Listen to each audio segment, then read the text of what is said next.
கர்த்தருடைய பரிசுத்த நாமத்திற்கு மகிமைப்படுவதாக. இந்த நாளிலும் கூட நாம் கர்த்தருடைய சமூகத்தை கடந்து வரவும் கர்த்தரை ஆராதிக்கும் கர்த்தர் கிருபை பாராட்டினார். அல்லேலூயா. தொடர்ந்து நாம தியானிக்க போகிற வேத வசனம் 1 பேதுரு 3ஆம் அதிகாரம் 12-13 வசனங்கள். கர்த்தருடைய கண்கள் நீதிமான்கள் மேல் நோக்கமாயிருக்கிறது, அவருடைய செவிகள் அவர்கள் வேண்டுதலுக்கு கவனமாயிருக்கிறது. தீமை செய்கிறவர்களுக்கோ கர்த்தருடைய முகம் விரோதமாயிருக்கிறது. நீங்கள் நன்மையை பின்பற்றுகிறவர்களானால் உங்களுக்கு தீமை செய்கிறவன் யார்? சோமன். அன்பின் பரலோக பிதாவே, உம்மை துதிக்கிறோம், உம்மை போற்றுகிறோம் ஐயா. உம்முடைய வேதவசனத்தை தியானிக்க கடந்து வந்திருக்கிறோம். அடியை மறைத்து நீங்கள் வெளிப்படும்படியாக நீங்கள் பேசும்படி ஆட்சேபிக்கிறேன். இயேசுவின் நாமத்தில் வேண்டிக் கொள்கிறோம் எங்கள் பரலோக பிதாவே. ஆமென், ஆமென். அல்லேலூயா. நாம் தொடர்ந்து பேதுருவின் வாழ்க்கை வரலாற்றையும் அவருடைய போதனைகள், ஆண்டவர் அவர் மூலமாக பேசின காரியங்களையும் தியானித்துக் கொண்டிருக்கிறோம். அதன் தொடர்ச்சியாக இந்த நாளிலே 1 பேதுரு 3ஆம் அதிகாரத்தினுடைய 12-13 வசனங்களை நாம் தியானிக்க போகிறோம். கர்த்தருக்கு ஸ்தோத்திரம். கர்த்தருடைய கண்கள் நீதிமான்கள் மேல் நோக்கமாயிருக்கிறது, அவருடைய செவிகள் அவர்கள் வேண்டுதலுக்கு கவனமாயிருக்கிறது. அல்லேலூயா. நீதிமான்கள் மேல் கர்த்தருடைய கண்கள் இருக்கிறது, அவருடைய ஜெபத்துக்கு அவருடைய செவிகள் கவனமாய் கேட்கிறது. அல்லேலூயா. 2 காரியங்கள். 1, நீதிமான்கள் மேல் கர்த்தர் கண்கள் நோக்கமாய் இருக்கிறது. அப்ப நீதிமான்கள் மேல் கர்த்தர் கவனம் செலுத்துகிறார். நீதிமான்கள் என்று சொல்லப்படுகிற பொழுது கர்த்தரை விசுவாசிக்கிறது நீதிமான்களுடைய குணம். அல்லேலூயா. முதல் தரமான குணம் என்னன்னா, கர்த்தரை விசுவாசிக்க வேண்டும். ஆபிரகாம் கர்த்தரை விசுவாசித்தான், கர்த்தர் அதை அவனுக்கு நீதியாக எண்ணினார். அல்லேலூயா. அதான் நீதிமான்கள். நீதிமான்கள் யாருன்னா, வானத்தையும் பூமியும் நம்மையும் படைத்த உண்மையான கடவுளை விசுவாசிப்பதுதான் நீதிமானுக்குரிய குணலட்சணம். அப்ப நீதிமான்கள், இவர்கள் நீதிமான்களாய் வந்து கர்த்தருடைய கரத்தினாலே, கர்த்தருடைய போதனையினாலே, கர்த்தருடைய செய்கையினாலே இவர்கள் நீதிமானாக்கப்பட்டு கர்த்தரால் வழிநடத்தப்படுகிறார்கள். அல்லேலூயா. கர்த்தருடைய வசனத்துக்கு கீழ்ப்படிந்து கர்த்தருக்கு தன்னை ஒப்பு கொடுத்து கர்த்தருக்காக வாழுகிற ஒருவன் தான் நீதிமான். அந்த நீதிமான்கள் மேல் கர்த்தர் கவனமாயிருக்கிறார், அவர்கள் மேல் கண்ணோக்கமாயிருக்கிறார். அப்படிப்பட்ட நீதிமான்களாக நாம் இருக்க வேண்டும் என்பது தேவனுடைய சித்தமாயிருக்கிறது. அடுத்ததாய் பார்க்கிற பொழுது அவருடைய செவிகள் அவர்கள் வேண்டுதலுக்கு கவனமாயிருக்கிறது. செவிகள், ஆண்டவருக்கு செவி உண்டு. அல்லேலூயா. ஏன்னா நம்மளை அவர் சாயல்ல படைத்திருக்கிறார். அப்ப நமக்கு என்னெல்லாம் உண்டோ அதெல்லாம் அவருக்கு உண்டு. கர்த்தருக்கு ஸ்தோத்திரம். Price the Lord. ஆனா அவர் பெரியவராயிருக்கிறார். அவர் ஒரு காரியத்தை செய்ய வேண்டும் என்று இல்லை, அவர் கட்டளை கொடுத்தாலே நடக்கும். அல்லேலூயா. கர்த்தருக்கு ஸ்தோத்திரம்.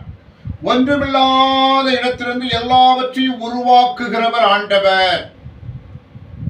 நாம ஆண்டவரை விசுவாசித்தால் ஆண்டவர் நம்முடைய விசுவாசத்தை கொண்டு அற்புதங்களை செய்வார். அல்லேலூயா.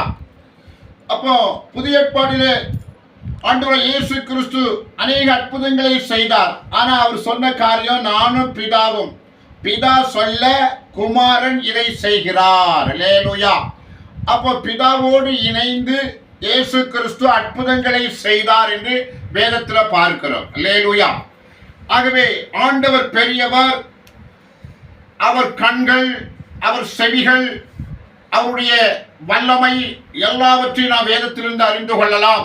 ஆகவே நம்முடைய வேண்டுதல், குறிப்பாக நீதிமானுடைய வேண்டுதலுக்காக கர்த்தருடைய செவிகள் கவனமாயிருக்கிறது. அல்லேலூயா.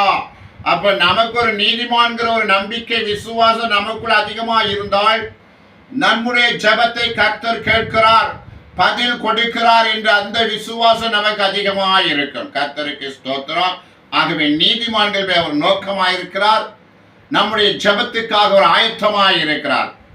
தொடர்ந்து பார்க்கிற பொழுது தீமை செய்வர்களுக்கோ கர்த்தருடைய முகம் விரோதமாயிருக்கிறது. தீமை செய்கிறவர்கள், மற்றவர்களுக்கு தீமை செய்கிறவர்கள் துன்மார்க்கர்கள் என்று வேதத்தில் சொல்லப்பட்டிருக்கு. அவங்க துன்மார்க்க லிஸ்ட்ல வந்துருவாங்க, மற்றவர்கள் தீமை செய்கிறவர்கள். அப்ப நீதிமான்கள் யாருக்கு எந்த தீமையும் நினைக்க கூடாது. இருதயத்துல பிசாசு போட்டாலும் சிந்தனையில போட்டாலும் அதை முறியடிக்க வேண்டும். அதுதான் நீதிமான்களுடைய தகுதியாய் இருக்கிறது. அல்லேலூயா. ஆமா, முளையிலே கிள்ளி எறிந்து விட வேண்டும் என்று சொல்வார்கள்.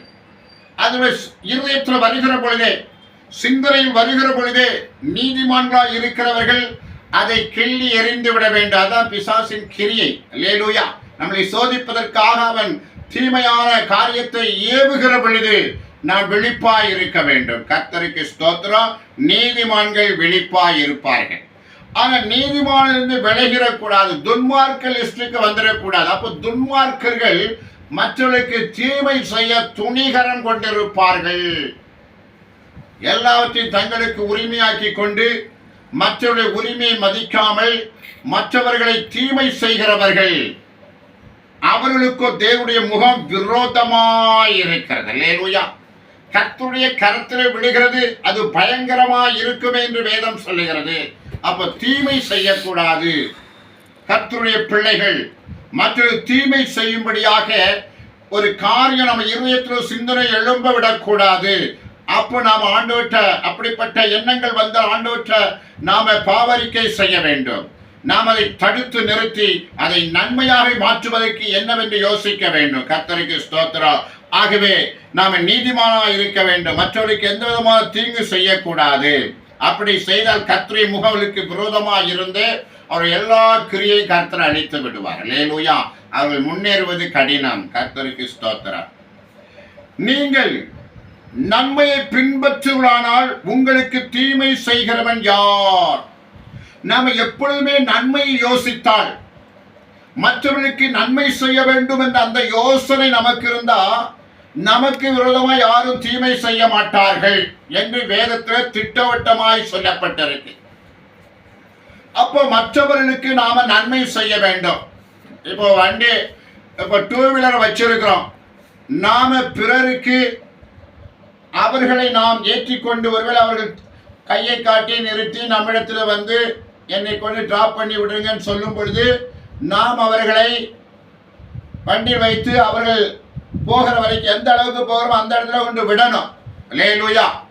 அப்படி விடுகிறவர்களுக்கு ஒருவேளை அவர்கள் வண்டி இல்லாமல் இருக்கும் பொழுது மற்றவர்கள் அந்த உதவியை செய்ய முன் வருவார்கள் என்பதை நான் கண்கூடாய் பார்த்திருக்கிறேன். அல்லேலூயா.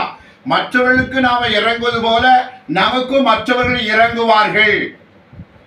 அப்போ நன்மை செய்கிறது, நன்மை செய்ய நாம ஆர்வம் கொண்டிருக்க வேண்டும். மற்றவர்களுக்கு ஏதாவது ஒரு நன்மை செய்ய நாம பழக்குவிக்க வேண்டும், நம்மளை பழக்குவிக்க வேண்டும். அப்போதான் நாம ஆண்டவருடைய பிள்ளையாக நீடித்து நிலைத்திருக்க முடியும். மற்றவர்களுக்கு நன்மையை யோசிக்காவிட்டால், நன்மையை செய்யாவிட்டால் நாம் ஆண்டவருடைய பிள்ளையாக இருக்க முடியாது. ஆகவே மற்றவர்களுக்கு நன்மை செய்கிற பொழுது நமக்கு தீமை செய்கிறவன் யார் என்று வேதம் கேட்கிறது. அல்லேலூயா. கர்த்தர் நம்முடைய பட்சத்தில் இருந்தால் நமக்கு விரோதமாய் நிற்பவன் யார்? அது ஒரு காரியம். இப்ப நாம மற்றவர்களுக்கு நன்மையை செய்து கொண்டிருக்கிற பொழுது நமக்கு தீமை செய்கிறவன் யார் என்ற ஒரு கேள்வியை வேதவசனம் எழுப்புகிறது. அல்லேலூயா. அப்ப நமக்கு யாரும் தீமை செய்ய முடியாது, தீமை செய்ய கர்த்தர் அனுமதிக்க மாட்டார். ஆனா நாம நன்மை செய்ய ஆவல் கொண்டிருக்க வேண்டும். கர்த்தருக்கு ஸ்தோத்திரம். நீதி நிமித்தமாக நீங்கள் பாடுபட்டால் பாக்கியவான்களாய் இருப்பீர்கள். அவருடைய பயமுறுத்தலுக்கு நீங்கள் பயப்படாமலும் கலங்காமலும் இருந்து கர்த்தராகிய தேவனை உங்கள் இருதயங்களை பரிசுத்தம் பண்ணுங்கள். அல்லேலூயா. அப்ப நீதி நிமித்தமாக நீங்கள் பாடுபட்டால் பாக்கியவான்களாய் இருப்பீர்கள். ஆண்டவர் இயேசு கிறிஸ்து அதை சொன்னார். என் நிமித்தமாக உங்களை நிந்தித்து துன்பப்படுத்தி பலவிதமான தீமையான மொழிகளை உங்கள் பேரில் பொய்யாய் சொல்லுவார்களானால் நீங்கள் பாக்கியவான்களாய் இருப்பீர்கள். அல்லேலூயா. அந்த வசனத்தை தான் இங்க பேதுரு பயன்படுத்துகிறார். அப்போ நீதி நிமித்தமாக நாம துன்பப்பட வேண்டிய அவசியம் இந்த உலகத்துல உண்டு. வேறு விதமாக நமக்கு தீமை செய்யக்கூடிய காரணிகளை எதிராளி பிசாசானவன் நமக்கு பின்புறமாக இருந்து சதி செய்து நமக்கு உபத்திரத்துல கொண்டு விடுவான். நம்ம நன்மை செய்யறதுனால எந்த மனிதனும் நமக்கு தீமை செய்ய முடியாது. ஆனா எதிராளி பிசாசானவன் வேறு கோணத்துல வேறு ஒரு விதமாக பிரச்சனை உண்டு பண்ணி நமக்கு தீமை செய்வதற்கு ஏதுவாக நம்மை நிறுத்துகிற பொழுது கர்த்தர் நம்மை பாதுகாக்கிறவராய் இருக்கிறார். அல்லேலூயா. அது மாத்திரமல்ல, அப்படிப்பட்ட துன்பத்தை சகிக்கிறவர்கள் துன்பப்படுவர்கள் பாக்கியவான்கள் என்று வேதத்தில் சொல்லப்பட்டிருக்கிறது. கர்த்தருக்கு ஸ்தோத்திரம். அப்ப நீங்க பயப்படாமல் கலங்காமலும் இருந்து கர்த்தராகிய தேவனை உங்கள் இருதயங்களை பரிசுத்தம் பண்ணுங்கள். அப்பா பயமுறுத்துகிறார்கள், தீமை செய்கிறார்கள், தீமை வேறு வித கோணத்தில் சத்துருவான எதிராக பிசாசு உருவாக்கி விடுகிறார். அப்பொழுது நாம் செய்ய வேண்டிய ஒரு காரியம், நம்முடைய இருதயத்தில் கர்த்தரை பரிசுத்தம் பண்ண வேண்டும். அல்லேலூயா. அந்த நேரத்தில் நமக்கு யாராவது தீமை செஞ்சா நம்ம முறுமுறுக்க ஆரம்பிச்சிருவோம், இல்லாட்ட எதிர்க்க ஆரம்பிச்சிருவோம், இல்லாட்ட மக்களை பயமுறுத்த ஆரம்பிச்சிருவோம். ஆனா அப்படி செய்ய சொல்லி வேதம் நமக்கு சொல்லவில்லை. நம்ம இருதயத்துல கர்த்தரை பரிசுத்தம் பண்ணுங்கள். அல்லேலூயா. நம்ம இருதயத்தை தீட்டுப்பற்றக்கூடாது. மாம்ச கிரியினால மாம்ச எண்ணங்களால நம்முடைய இருதயம் தீட்டுப்படக்கூடாது. அந்த இடத்துல கர்த்தரை பரிசுத்தப்படுத்த வேண்டும். நாம் கர்த்தருடைய நிரூபித்து அந்த இடத்தை ஜப நேரமா மாற்றணும். அல்லேலூயா. மற்ற நமக்கு தீமை செய்வதனாலே நாம் எழும்பி விடாதபடிக்கு அவர்களை கர்த்தர் கரத்தில் ஒப்பு கொடுத்து விட்டு நாம் தேவ சமூகத்தில் அமர்ந்து நாம ஜெபிக்கிறவர்களா இருந்தால் ஜெபித்து அது சிலவங்க 1 மணி நேரம் ஜெபிச்சா நல்ல ஒரு கண்டிஷன் சூழ்நிலை உண்டாகும். நெகேமியாலாம் 1 நிமிஷம் ஜெபத்தில் பெரிய அற்புதம் நடந்தது. அல்லேலூயா. ஆனா சில நேரத்தில் 1 மணி நேரம் 2 மணி நேரம், 1 நாள் 2 நாள் 3 நாள் ஜபங்கள், 7 நாள் ஜபங்கள், 21 நாள் ஜபங்கள், 40 நாள் ஜபங்கள், இப்படி ஜபத்துல யுத்தம் பண்ண வேண்டும். அல்லேலூயா. ஜபத்துல யுத்தம் பண்ணா தீமையான மனிதனோடு நாம் யுத்தம் பண்ண வேண்டிய அவசியம் இல்லை, கொல்லாத மனிதனோடு யுத்தம் பண்ண வேண்டிய அவசியம் இல்லை. அதை வேதம் நமக்கு கற்றுக் கொடுக்கிறது. கர்த்தருக்கு ஸ்தோத்திரம்.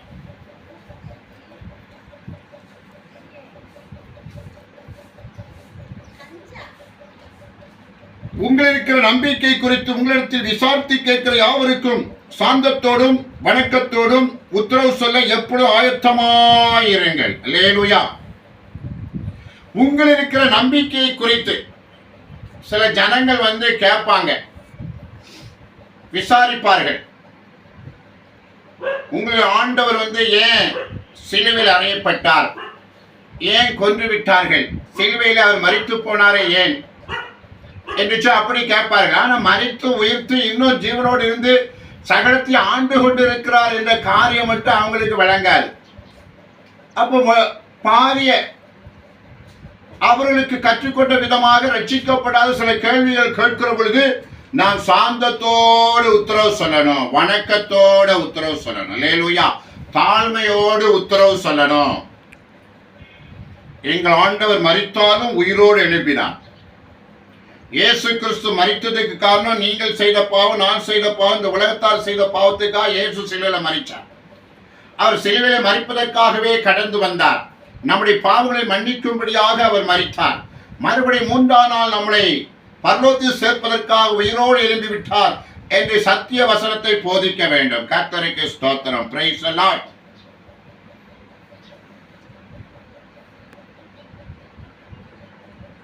கிறிஸ்துவுக்கேற்ற உங்கள் நல்ல நடக்கை தூசிக்கிறவர்கள் உங்களை அக்கிரமக்காரர் என்று உங்களுக்கு விரோதமாய் சொல்லுகிற விஷயத்தில் வெட்கப்படும்படிக்கு நல் மனசாட்சி உடையவர்களாய் இருங்கள். அல்லேலூயா. அப்ப கிறிஸ்துவுக்கேற்ற உங்கள் நல் நடக்கை தூசிக்கிறவர்கள். அப்ப கிறிஸ்துவுக்காக நாம் வந்திருக்கிறோம். சிலவங்க சொல்லுவாங்க, எப்போ நீங்க பாவம் செய்துட்டு பாவரிக்கை பண்ணுகிறீர்கள் அல்லேலூயா என்று சொல்லி நம்மளை குற்றப்படுத்துவார்கள். அந்த நேரத்தில் மனிதனுடைய இயல்பு சில நேரத்தில் தவறலாம். இவ்வளவு பிரச்சனை இருக்கு, இவ்வளவு தீய ஆவிகள் இருக்கு, இவ்வளவு பொல்லாத ஆவிகள் இருக்கு, இவ்வளவு பிசாசு கூட்டம் இருக்கு.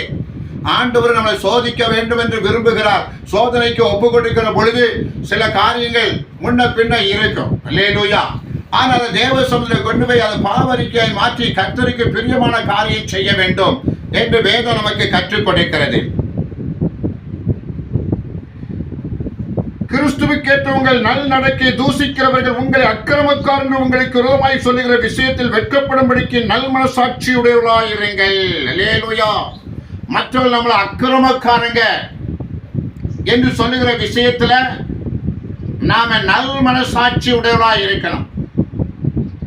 இதில் பிசாசான குற்றப்படுத்துகிறவன் அவன் விதவிதமாக போய் உட்கார்ந்து ஆராய்ச்சி பண்ணி எப்படியெல்லாம் குற்றப்படுத்தலாம், எப்படியெல்லாம் இவர்களை சோதிக்கலாம், எப்படியெல்லாம் பேசினார்கள் உள்ளம் உடையும், இவர்கள் எப்படியெல்லாம் பேசினால் துன்பப்படுத்த இவர்கள் நொறுக்கப்படுவார்கள் என்று அவன் விதவிதமாக யோசனை பண்ணிட்டு வந்து நம்மகிட்ட டார்ச்சர் பண்ணுவான்.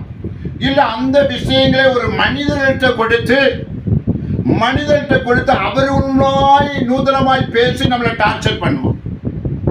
இப்ப யோபுடைய வாழ்க்கையில பார்க்கிற பொழுது 4 நண்பர்கள் வந்தார்கள். ஆறுதல் படுத்தும் தேர்தல் படுத்தும் தான் வந்தாங்க. ஆனா வந்த நோக்கத்தை மறந்து பிறகு அவரையே குற்றப்படுத்தி பேசினார்கள். நீ செய்த பாவம், உமக்கு இந்த நிலைமை வந்து விட்டது, நீ பாவம் செய்யாதிருந்தால் இந்த மாதிரி வருமா என்று சொல்லக்கூடிய கேள்வியை தான் மாறி மாறி கேட்டுட்டு இருந்தாங்க. அது விதவிதமாய் பேசினதாக நாம யோபு புத்தகத்துல பார்க்கிறோம். அல்லேலூயா. அப்போ அப்படிப்பட்ட சூழ்நிலையில நாம் எப்படிப்பட்டவர்களா இருக்கிறோம்? அக்கிரமக்காரர்கள் என்று சொல்லுகிற விஷயத்துல நல் மனசாட்சியுடலா இருக்கிற இதுக்கு நல்ல எடுத்துக்காட்டு யோபு தான். அவங்க என்னதான் பேசினாலும் யோபு வந்து கர்த்தர் என்னை சோதித்தார், நான் பொன்னாக விளங்குவேன், நான் ஆண்டவருக்கு பயந்து ஜீவித்தேன், இந்த சோதனை என்னுடைய பாவத்தின் நிமித்தம் வரல, என்னை கர்த்தர் நீதிமானாய் மாற்றுவதற்காக, நான் நல்லவன் என்று நிரூபிப்பதற்காக ஆண்டவர் என்னை சோதிக்கிறார் என்று சொல்லி அடித்து பேசினார். அல்லேலூயா. கர்த்தருக்கு ஸ்தோத்திரம். Price the Lord.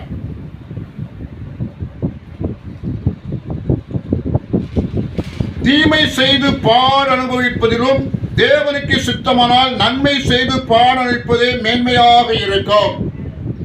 தீமை செய்து பாடு அனுபவிப்பது அதை காட்டிலும் நன்மை செய்து பாடு அனுபவிப்பது தேவனுக்கு முன்பதாக பிரியமா இருக்கும். இப்ப சிலுவையில 2 பக்கம் கல்லர்கள் தொங்கினார்கள். ஒருத்தர் சொன்னா நீர் என்னை ரட்சித்து உண்மையை ரட்சித்துக் கொள்ளுன்னு சொன்ன. ஆனா இன்னொரு கல்ல நாம நியாயப்படி தண்டிக்கப்படுகிறோம், நாம செய்த பாவத்துக்காக தண்டிக்கப்படுகிறோம். ஆனா இவர் பாவமே செய்யாம தண்டிக்கப்பட்டிருக்கிறார், அது தப்பு.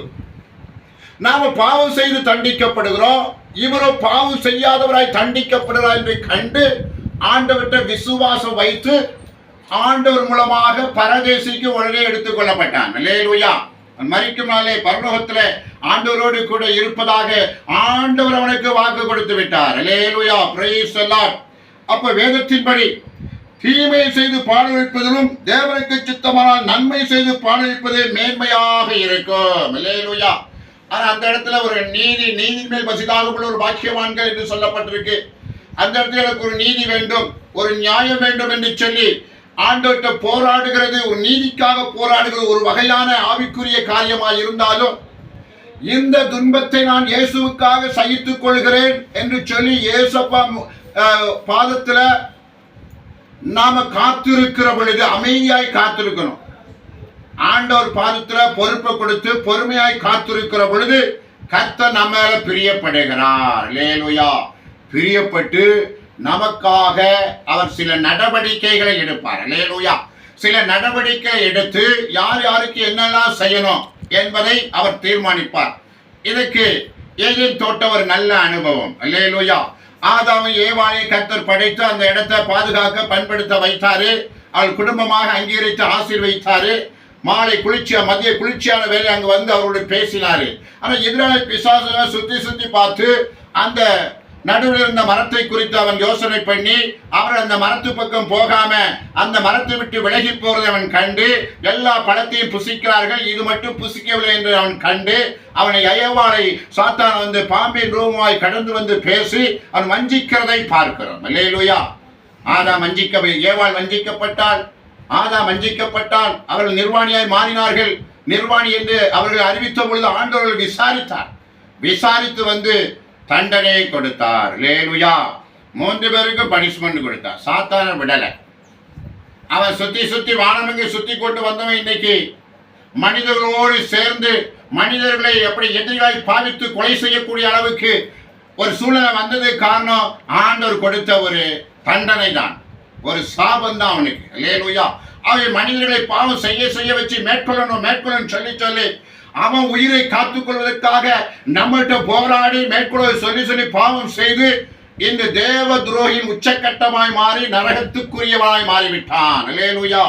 ஆகவே நாம பார்க்கிறோம், நாம தீமை செய்து பாடுவிப்பதை காட்டிலும் நன்மை செய்து பாடுவித்தால் கர்த்தர் நீதி செய்கிறவராய் இருக்கிறார், நம்மை விசாரிக்கிறவராய் இருக்கிறார். அன்றைக்கு என்ன செய்தாரோ அதான் இன்னைக்கு செய்ய போறார். அல்லேலூயா. கர்த்தராகிய இயேசு கிறிஸ்து நேற்று இன்று என்றும் மாறாதவராய் இருக்கிறார். கர்த்தருக்கு ஸ்தோத்திரம். Price the Lord. ஏல் கிறிஸ்துவும் நம்மை தேவனிடத்தில் சேர்க்கும்படி அநீதியுள்ளவர்களுக்கு பதிலாக நீதி உள்ளவராய் பாலனித்த ஒரு தரம் பாடுபட்டார். அவர் மாம்சத்திலே கொலையுண்டு ஆவிலே உயிர்ப்பிக்கப்பட்டார். அல்லேலூயா.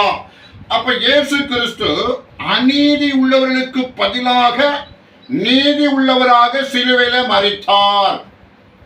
இப்ப அநீதி உள்ளவங்க தான் சாகணும். நியாயப்பிரமாணத்தின்படி தப்பு செய்தவன் தான் தண்டனை அனுபவிக்கணும்.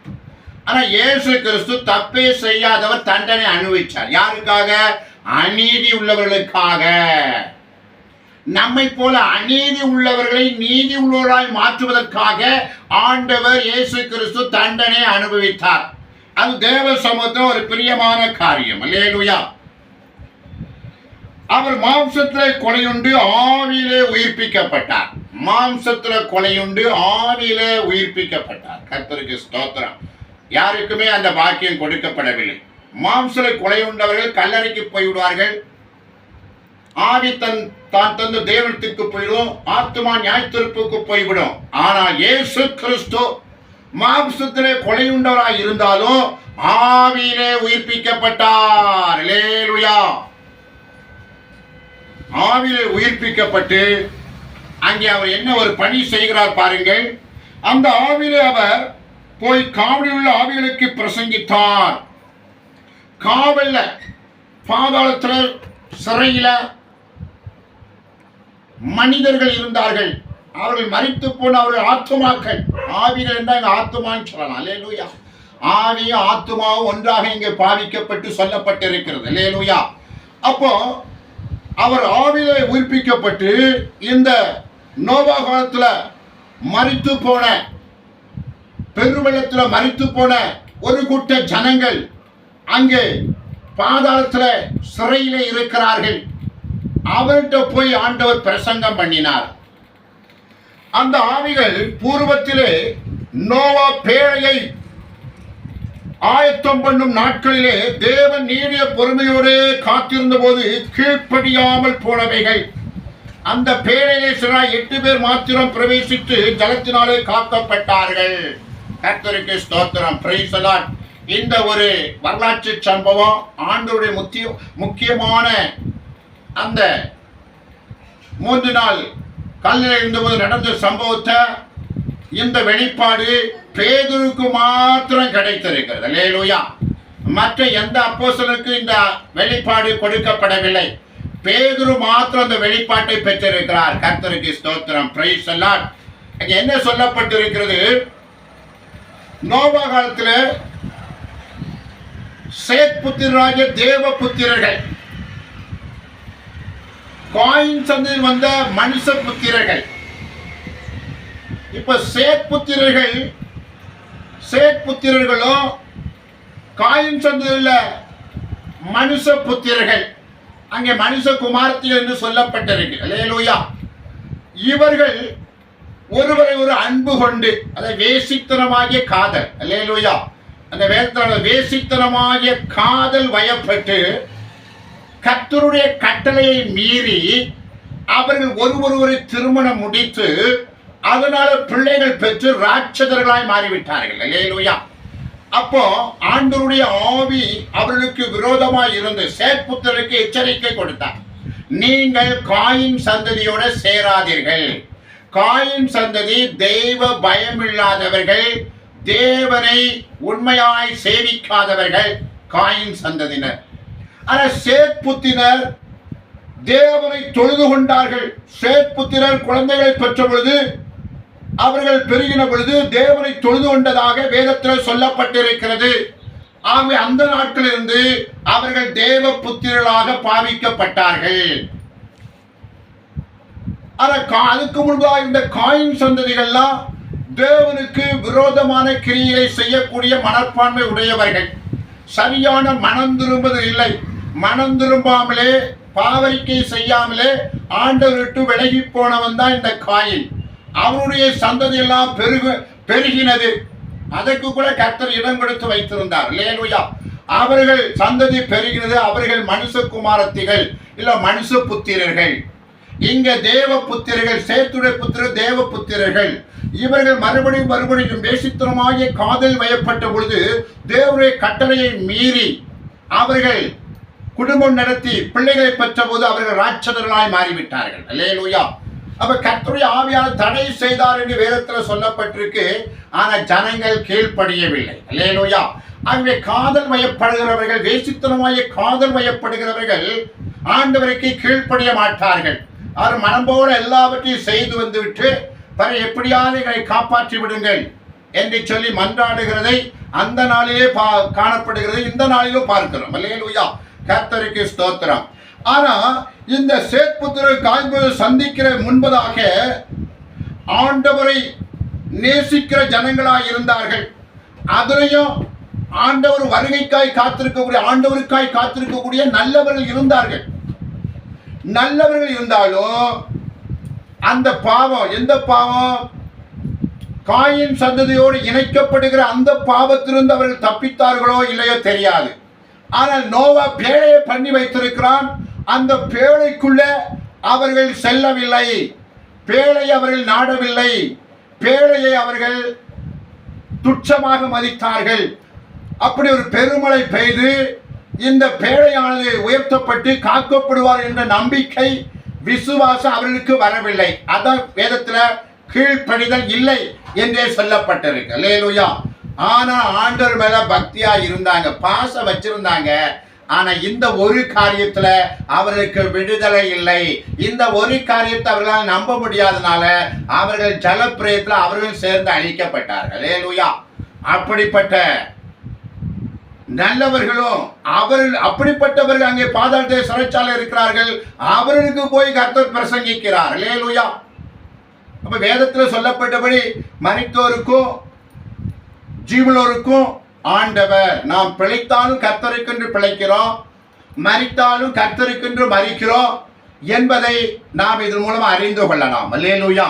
ஆகவே சிறையில் இருக்கக்கூடிய ஆவிகளுக்கு கர்த்தர் பிரசங்கம் பண்ணார். அவர் பிரசங்கம் பண்ணா கண்டிப்பா ரட்சிப்பு இருக்கும். அல்லேலூயா.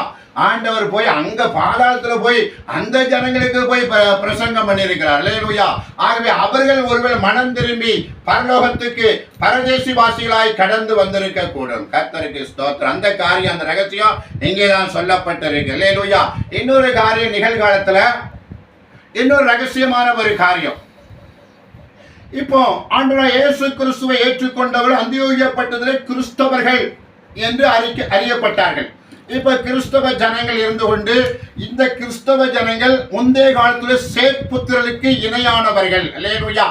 தேவனை தொழுது கொள்ளுகிறவர்கள், உண்மையாக தொழுது கொண்டு அவருக்காக வேறு பிரிக்கப்பட்ட ஜனங்கள் தான் கிறிஸ்தவர்கள்.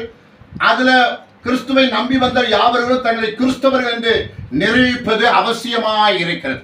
ஆனா இன்னொரு சந்ததி இருக்கிறது. அவர் இஸ்மவேல் சந்ததி. இஸ்மவேல் சந்ததியும் கர்த்தர் பெருக பண்ணுவேன், ஆசீர்வதிப்பேன் என்று ஆபிரகாமுக்கும் ஆகாருக்கும் கர்த்தர் வாக்கு கொடுத்து அந்த சந்ததியை கர்த்தர் உருவாக்கினார். அல்லேலூயா. அப்போ நம்மிடத்துல ஒருவனுக்கு ஒருத்தி என்று சொல்லக்கூடிய அந்த உபதேசம் இருக்கிறது. அவர்கள் தான் உத்தமமான கிறிஸ்தவ விசுவாசிகள் என்று வேதத்தில் சொல்லப்பட்டிருக்கு. ஆனால் அவர்கள் அப்படி அல்ல. பழைய ஏற்பாட்டின் முறையின்படியாக அவர் பலதாரமான கொள்கை. அப்ப யாருமே அங்க பரிசுத்தமா இருக்க ஒரு கற்பு என்பது கற்புள்ள கனியில் அங்கே இருக்கவே முடியாது. அல்லேலூயா. பலதாரமான கொள்கையுடைய அவர்கள் வாழ்க்கையில கற்புள்ள ஒரு மனுஷனையோ கற்புள்ள ஒரு மனுஷனையோ பார்ப்பது ஒரு அரிதான காரியமா இருக்கிறது. ஆனா இப்போ உள்ள சூழ்நிலையில அப்படிப்பட்ட காரியம் நடைபெறாமலும் இருக்கிறது. கர்த்தருக்கு ஸ்தோத்திரம். Price the Lord. அப்போ சேத்புத்திற்கு இணையாக கிறிஸ்தவ ஜனங்கள் இருக்கிறார்கள். அப்போ காயின் சந்ததிக்கு இணையாக இந்த இஸ்மவேல் சந்ததியினே இருக்கிறார்கள். காயின் சந்ததியினர் அவர்கள் இப்பொழுது உபதேசம் எல்லாம் என்னையும் பார் என் அழகையும் பார் என்று சொல்லக்கூடிய அளவுக்கு அவர்கள் மற்றவர்களை கவர் பண்ணுவதற்காக உபதேசம் இல்லாமலே பணத்துக்காகவும் அழகுக்காகவும் அப்படி பொருளுக்காகவும் அப்படி மயக்கக்கூடிய அளவுக்கு இன்றைய நாட்களில் அவர்களுடைய இறைப்பணி மாறிக்கொண்டிருக்கிறது. அல்லேலூயா. ஆகவே இந்த 2 பேர் அந்த நாட்களில் இருந்த 2 பேருக்கு ஒத்ததாக இந்த நாளில் இருக்கிறார்கள்.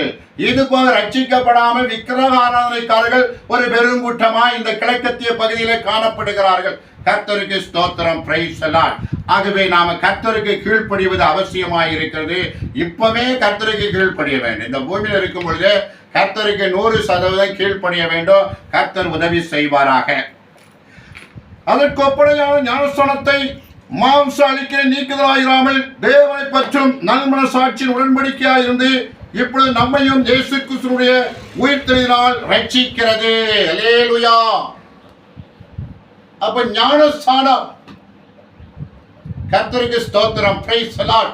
இந்த இடத்துல ஒரு வெளிப்பாடு வருகிறது. ஞானஸ்தானம் அன்னைக்கு ஜலப்பிரயத்துல பாவத்தில் செத்தவர்கள் அவர்கள் கூட ஒரு ஞானஸ்தானம் பெற்று ஆனா நோவாவுடைய பேழையில் சேர்க்கப்படல. அவர்கள் இருந்த இடம் பாதாள சிறைச்சாலைகள். அல்லேலூயா. அங்கே அதை ஒரு ஞானஸ்தானமாக இங்க உருவப்படுத்துவதை பார்க்கிறோம். ஏன்னா இந்த வசனம் வச்சுதான் அந்த வசனத்தை கண்டுபிடிக்க முடிகிறது. அல்லேலூயா. அப்ப அவர்கள் ஞானஸ்தானம். அப்ப இப்பொழுதுள்ள ஞானஸ்தானம் மாம்ச அழுக்கை நீக்கிறதா இராமல் தேவனோடு நம்ம இணைக்கிறதா இருக்கிறது. அல்லேலூயா. இப்பொழுது நம்மையும் இயேசு கிறிஸ்துவினுடைய உயிர்த்தெழுதலினாலே ரட்சிக்கிறது. அல்லேலூயா. இப்பொழுது ஞானஸ்தானம் உயிர்த்தெழுதலோடு நம்மளை ரட்சித்துக் கொண்டிருக்கிற ஒரு ஞானஸ்தானத்தை நாம் பெற்றிருக்கிறோம். ஆனால் நோவா காலத்துல ஒரு ஞானஸ்தானத்தை பெற்றவர்கள் அங்கே மரித்து போனார்கள். அவருக்கு வேதம் சொல்லி கீழ்ப்படியாமையினாலே அவர் ஆண்டவர் சொன்ன வார்த்தை நோவாவின் பிரசங்கத்தை கேட்டோ இல்ல பரிசுத்தாவினுடைய வெளிப்பாட்டை பெற்றோ அவர் எல்லாரும் அந்த நோவாவின் பேழைக்குள் வந்திருக்க வேண்டும். ஆனால் வரல. அந்த அவிசுவாசத்தினாலே அவர்கள் ஞானஸ்தானம் பெற்றவர்களாக மரித்து போனார்கள். அவர்கள் சிறைச்சாலை பாதாள சிறையிலே வைக்கப்பட்டார்கள். அவர்களுக்கு இயேசு பிரசங்கம் பண்ணினார். அல்லேலூயா. அந்த ஞானஸ்தானத்தை ஒப்பனையாக இந்த ஞானஸ்தானத்தை கம்பேர் பண்ணி அப்போ இது மாம்சடுக்கை நீக்கிற ஒரு ஞானஸ்தானம் பெற்றுக்கொள்ளல. பிதா குமார பரிசுத்தாவினாலே நீரில் மூழ்கி பாவத்துக்கு செத்து நீதிக்கு பிழைக்கிறதா இருக்கிறது. அப்ப இயேசு கிறிஸ்துவோட நாம உயிர்த்தெழுந்த ரட்சிப்பை தருகிறது இந்த ஞானஸ்தானம். ஆகவே அந்த ஞானஸ்தானத்தை பெற்றுக்கொள்ள வேண்டும். அதான் முழுக்க ஞானஸ்தானத்தை பெற்றுக்கொள்ள வேண்டும். தெளிப்பு ஞானத்தை குறித்து வேதத்துல சொல்ல. ஏன்னா ஜலப்பிரளயத்துக்குள்ள எத்தனையோ மலை உயரங்கள் எல்லா மலைகளும் முழுகக்கூடிய அந்த ஜலப்பிரயத்துல மூழ்கி போன ஜனங்களை ஒரு ஞானஸ்தானமாக இங்க சுட்டி காட்டுகிறதை பார்க்கிறோம். அவர்கள் பாவத்துக்கு செத்து விட்டார்கள். ஞானஸ்தானம் பெற்றாலும் பாவத்துக்கு செத்தாலும் அவர்களிடத்துல ஒரு நீதி இருந்திருக்கிறது. அது தேவனுடைய உறவு. அல்லேலூயா. தேவனிடத்தில் அன்பா இருந்தார்கள். ஆனால் கீழ்ப்படியவில்லை. அப்படிப்பட்டவர்கள்லாம் மரித்து அங்கே சிறையில் இருக்கிற ஆண்டவர் பிரசங்கம் பண்ணி அவர்களை உயிர்ப்பித்தார் என்று சொல்லி பார்க்கிறோம். கர்த்தருக்கு ஸ்தோத்திரம். அடுத்த வசனம், அவர் பரலோகத்திற்கு போய் தேவனுடைய வலது வாரிசத்தில் இருக்கிறார். தேவதூதர்களும் அதிகாரங்களும் வல்லமை அவருக்கு கீழ்ப்பட்டிருக்கிறது. அல்லேலூயா. இப்ப தேவதூதர்களும் அதிகாரமும் வல்லமை அவருக்கு கீழ்ப்பட்டிருக்கு. இப்ப ஆண்டவர் இயேசு கிறிஸ்து மரித்து பிற உயிர்த்தெழுந்து பரலோக பிதாவுக்கு வலது வாரிசத்தில் இருக்கிறார். பரலோகத்தின் வலது வாரிசத்தில் இயேசு கிறிஸ்து இருக்கிறார். அவருக்கு என்னெல்லாம் இருக்கு? தேவதூதர்கள், வல்லமைகள், அடுத்ததாக அதிகாரங்கள், தேவதூதர்கள், வல்லமைகள், அதிகாரங்கள் இயேசு கிறிஸ்துவுக்கு கீழ்ப்பட்டதாய் இருக்கிறது. பவுல் சொல்லுகிறார், பிதா தவிர மற்ற எல்லா காரியமும் இயேசுவுக்கு கீழ்ப்பட்டு இருப்பதாக பவுல் நிருபத்தில் எழுதி வைத்திருக்கிறார். இங்கே அப்படிதான் சொல்லப்பட்டிருக்கிறது. இயேசு கிறிஸ்து பிதாவுக்கு நிகராய் இருக்கிறார். அதான் யோவான்ல அடிக்கடி சொல்லுகிற ஒரு வேத வசனம், நானும் பிதாவும் ஒன்றாய் இருக்கிறோம். அல்லேலூயா. அந்த அளவுக்கு பிதாவும் இயேசு கிறிஸ்துவும் ஈடாக இருக்கிறார்கள். அவருக்கு கீழே எல்லாமே அடங்கி இருக்கிறது என்று சொல்லி பார்க்கிறோம். கர்த்தருக்கு ஸ்தோத்திரம். இந்த வேதத்துல சத்தியங்களை நாம் தனித்தனியாக இன்னும் தியானிப்போம் என்று சொன்னால், இன்னும் கர்த்தர் நம்மளுக்கு பேச வல்லவராய் இருக்கிறார். அநேக சத்தியங்களை கற்றுக் கொடுக்க வல்லவராய் இருக்கிறார். அதை தொடர்ந்து நாம இதை குறித்து வாசிக்க வேண்டும், இதை தியானிக்க வேண்டும். கர்த்தர் தாமே இந்த வசனத்தை ஆசீர்வதித்து பலன் தருவாராக.